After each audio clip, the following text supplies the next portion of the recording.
یہ جو محترم نے کہا نا کہ تراوی کا لفظ قرآن و حدیث میں آپ نہیں دکھا سکتے. ہاں محدثین نے باب باندھا ہے تراوی کا, تو لفظ تو سنت مؤکدہ کبھی نہیں دکھا سکتے. کیا خیال ہے؟ مگر تمام فقہا محدثین فرق کرتے ہیں, یہ سنت مؤکدہ ہے اور یہ اس ٹرم اور اصطلاح اس کے لیے قرآن و حدیث سے ثابت ہونا ضروری. کسی بھی ٹرم جو ہوتی ہے نا وہ آپ کی اپنی ہوتی ہے کسی چیز کو سمجھانے کے لیے. فرض اور واجب, بلکہ فرض اور سنت یہ فرق بھی قرآن و حدیث سے نہیں دکھا سکتے آپ. حدیث میں جب آتا ہے نا یہ سنت ہے تو بسا اوقات وہ فرض ہوتی ہے, وہ سنت نہیں ہوتی. نہیں یاری بات, وہ فرض ہوتی ہے. دیکھو حدیث میں آتا ہے من سن سنتن حسنتن, جس نے نیک سنت کو جاری کیا تو جب تک وہ کام ہوتا رہے گا اس کو اجر ملتا رہے گا. تو یہاں کیا فرض اگر جاری کر دیا تو نہیں ہوگا کیا؟ یہاں سنت لغوی معنی میں ہے, لغت میں اصطلاحی الفاظ فقہا نے ایجاد کیے ہیں کہ جو کام ضروری تھا, جو سنت ضروری تھی اس کو فرض قرار دے دیا, جو ضروری نہیں تھی اس کو سنت کے لفظ سے تعبیر کیا تاکہ پبلک کو سمجھنے میں آسانی ہو. اسی طرح تراویح کا لفظ اگر نہیں ملتا تو اس کا مطلب یہ نہیں ہے کہ یہ نماز ہی نہیں ہے. محدثین نے یہ اصطلاح ایجاد کی ہے, فقہا نے ایجاد کی ہے, کیونکہ فقہا کو پتا تھا کہ یہ نماز عام تہجد کی نمازوں سے ذرا کیا ہے, ڈیفرنٹ ہے. تو انہوں نے کہا لوگوں کی آسانی اسی میں ہے کہ اس کو کیا دے دیا جائے, الگ نام دے دیا جائے. اور نام کسی مناسبت سے ہوتا ہے تو محدثین نے نام اس لیے دیا. بہقی کی حدیث ہے جو میں انشاءاللہ حوالہ پیش کروں گا, اسلاف نے اس کو تراویح کا نام دیا. کیوں؟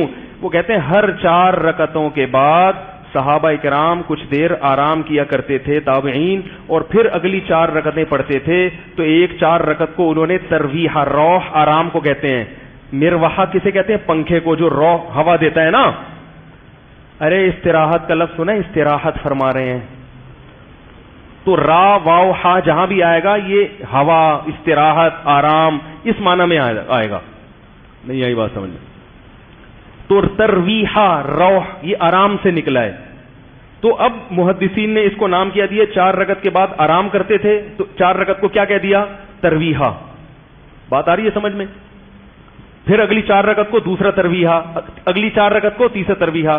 میں نے یوٹیوب پہ سوال اٹھایا تھا کہ اگر تراویح اصل سنت 8 رکعتیں ہوتی, اس کو تراویح کے لفظ سے محدثین کبھی تعبیر کر ہی نہیں سکتے تھے, ناممکن تھا. کہ وہ بعض لوگ نا ترویحہ کے لفظ کو پلس مائنس کر کے نتیجہ نکالتے ہیں کہ 8 نہیں ہو سکتی, اصل میں تو یہ لفظ قرآن و حدیث میں ملتا ہی نہیں ہے.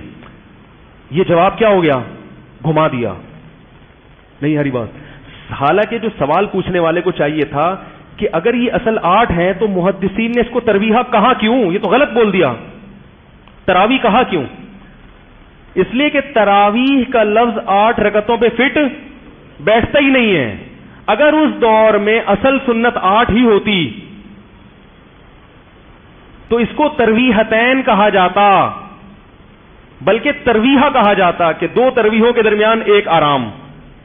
تراویح کے لفظ سے تعبیر, کیونکہ تراویح جمع ہے اور عربی میں جمع کے کم سے کم 3 فرد ہونا ضروری.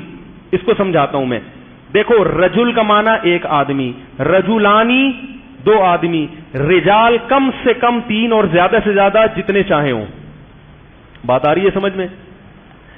2 آدمیوں کو رجال نہیں کہہ سکتے. 8 رکعتیں یہ کتنے ترویحیں بنتے ہیں, 2 ترویحیں, تو ان کو ترویحتان کہیں گے. تراویح یہ ترویحہ کی جمع ہے, یہ 8 رکعتوں پہ صادق بولو بھائی آتا ہی نہیں ہے. تو سوال یہ پیدا ہوتا ہے کہ اس زمانے میں حضرت عمر نے اگر 8 رکعتیں پڑھوائی تھیں تو محدثین اس کو ترویحتین کا نام دیتے, تراویح کا نام نہ دیتے. تراویح کہنا اس کی علامت ہے کہ 8 سے زیادہ ہیں, کیونکہ اس کو پھر تراویح کہہ ہی نہیں سکتے. یہ سوال تھا, مگر محترم بڑے آرام سے اس جواب کو, اس سوال کو پی گئے اور بات کو گھما دی کہ یہ تو نام ہی بعد میں دیا ہے, مگر یہ کیوں دیا, غلط نام کیوں دیا؟ کہہ رہے یہ نام تو قرآن و حدیث میں ہے ہی نہیں, یہ جواب دیا. ہمارا سوال یہ نہیں تھا کہ یہ قرآن و حدیث میں یہ نام ہے یا نہیں, ہمارا سوال یہ تھا کہ محدثین اگر 8 رکعتیں ہوتی تو محدثین نے اس کو غلط نام کیوں دیا؟ پھر اتنی ان میں شعور نہیں تھا کہ 8 کو تراویح نہیں کہتے. یہاں تک کلیئر ہو گئی بات؟ نہیں ہو رہی کلیئر میرے خیال میں. آگے چلیں. تراویح جمع بھی نہیں ہے، جمع اقصا ہے. یہ اس سے بھی ایک علمی بات. عربی میں جمع کی بھی دو قسمیں، ایک جمع قلت اور ایک جمع کثرت. افعل، افعال، فعلۃ، افعلۃ، یہ چار اوزان جمع قلت کے ہیں. کوئی تھوڑے سے لوگ ہوں گے نا، دو سے زیادہ ہوں مگر تھوڑے سے ہوں، اس کے لیے افعل، افعال، فعلۃ، افعلۃ کا مادہ استعمال ہوتا ہے. اور جب کافی زیادہ ہوں گے تو اس کے لیے جمع کثرت. تو یہ جو تراوی ہے یہ جمع اقصا ہے، جو جمع کثرت پہ ہے. پتہ چلا کہ 12 بھی نہیں ہے، کیونکہ 12 کا مطلب صرف 3 عدد، 3 تروی ہے، جو کہ جمع قلت ہے. جمع قلت کا سب سے کم فرد 3 ہوتا ہے. تو پتہ چلا اس سے بھی کیا ہے، زیادہ ہیں.